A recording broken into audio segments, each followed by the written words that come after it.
Assalamualaikum warahmatullahi wabarakatuh. Berjumpa lagi di channel Matematika Sekolah. Kali ini kita tidak akan membahas soal ataupun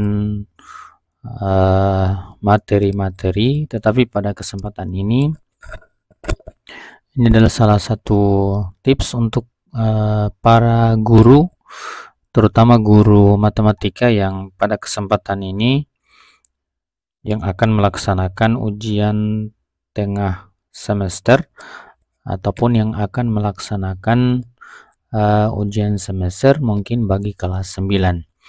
Nah, berbicara tentang ujian tengah semester ataupun semester pada mata pelajaran matematika, maka ada materi-materi tertentu yang membutuhkan gambar ataupun ilustrasi, seperti misalnya materi garis dan sudut, materi bangun datar, materi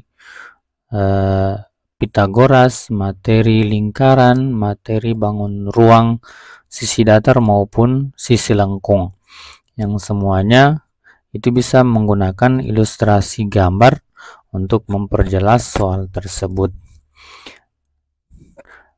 Nah, bagi para guru yang kesulitan untuk menggambar,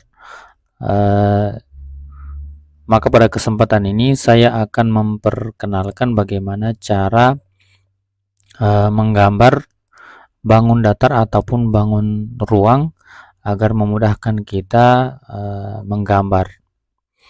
Kali ini saya menggunakan aplikasi yang namanya EvoFX atau FX Draw versi 6.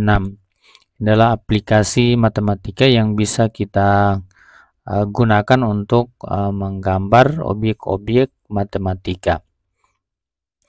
Jadi di EvoFX Draw ini jadi ada menunya, ada file. Di file itu ada save as, dan save to gallery.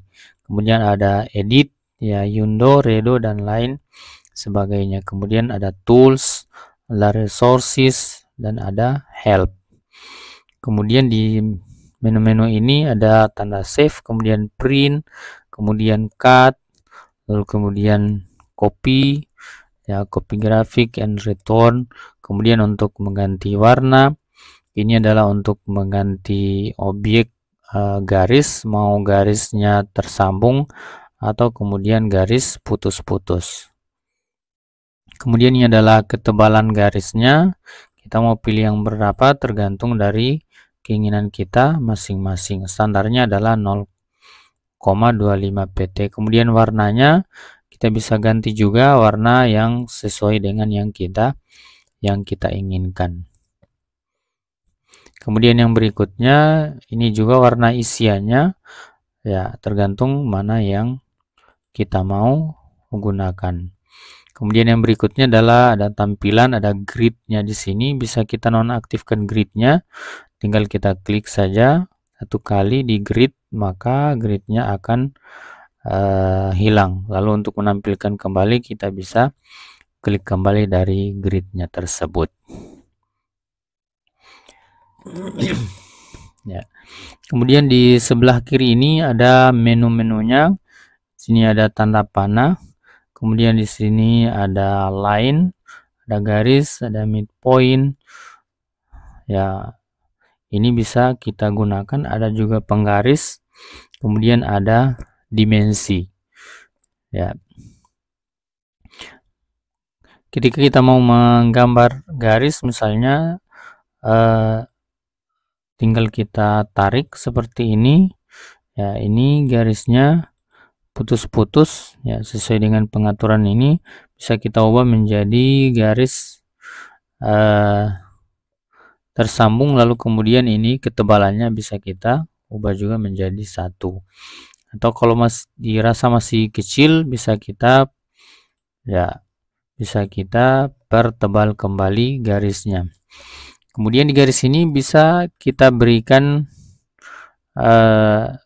panah misalnya, ya, bisa kita berikan panah, ya, jadi misalnya di startnya, di akhirnya kita berikan panah, ya, itu itu bisa kita berikan panah seperti ini. Atau misalnya di tengah-tengahnya kita mau berikan tanda seperti ini, seperti misalnya ketika kita menggambar kubus misalnya atau segitiga sama sisi, maka bisa kita beri tanda seperti ini untuk menandakan bahwa dia sama. Ya. Kemudian bisa juga dua-duanya ada panah, ya. Bisa seperti ini. Ya. Kemudian panahnya bisa kita atur, ya, besar panahnya bisa kita besar atau bisa kita kecilkan sesuai dengan keinginan kita masing-masing. Ya, jadi seperti ini.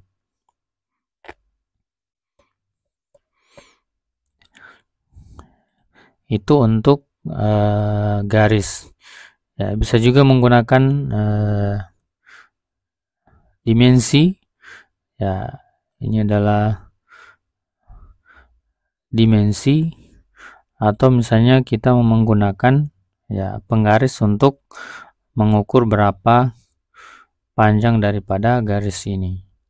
Jadi panjangnya adalah 9 cm, ya. Bisa juga kita ukur seperti ini, ya. Jadi itu di menu line atau garis. Yang berikutnya adalah di menu yang kedua adalah menu lingkaran. Ya, jadi lingkaran ya seperti ini. Kita ubah lagi ketebalannya dengan bentuk garisnya seperti ini. Ya, bisa kita pilih yang ini. Ya.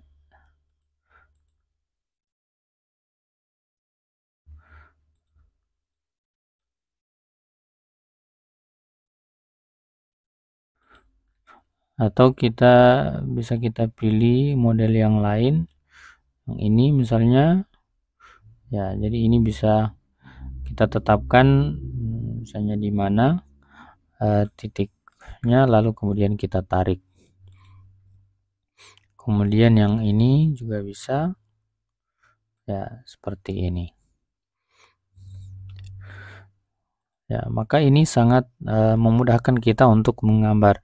Misalnya ketika pelajaran lingkaran, misalnya ketika kita menggambar sudut pusat atau sudut keliling, maka akan sangat mudah.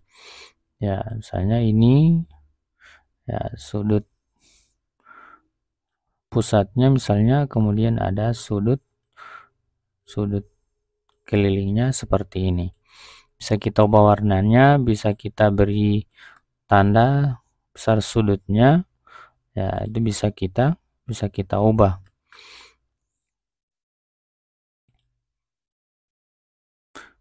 Ya, ini bisa kita ubah, misalnya kita tidak mau menampilkan besar sudutnya, tetapi kita hanya ingin menampilkan tandanya saja, ya bisa seperti ini.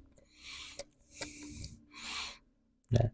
Jadi ukuran sudutnya ini bisa ya kita atur, misalnya ini 90 derajat, ya seperti ini. Lalu kemudian yang ditanyakan adalah sudut kelilingnya misalnya. Ya. Itu untuk menu lingkaran. Lalu kemudian ada untuk segi 4. Ya, ini ada segi 4 untuk menggambar segi 4, persegi dan lain-lain. Ya, untuk menggambar layang-layang atau untuk menggambar belah ketupat, bisa langsung diambil di sini. Ya, ini adalah gambar layang-layang, kemudian gambar belah ketupat, ya bisa langsung kita ambil di sini. Untuk menggambar trapesium misalnya, ya bisa kita langsung ambil.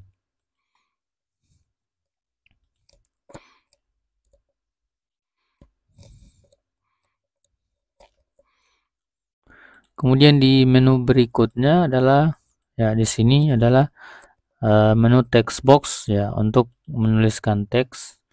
kita mau menuliskan apa di sini, misalnya kita menuliskan A misalnya, ya, atau kita mau menuliskan persamaan, itu bisa di text box.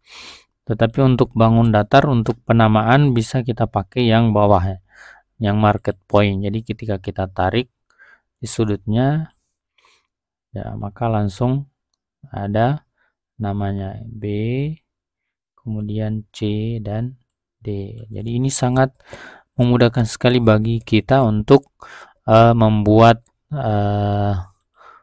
soal, agar kemudian tidak ribet lagi memikirkan bagaimana cara menggambarnya. Ya, lalu kemudian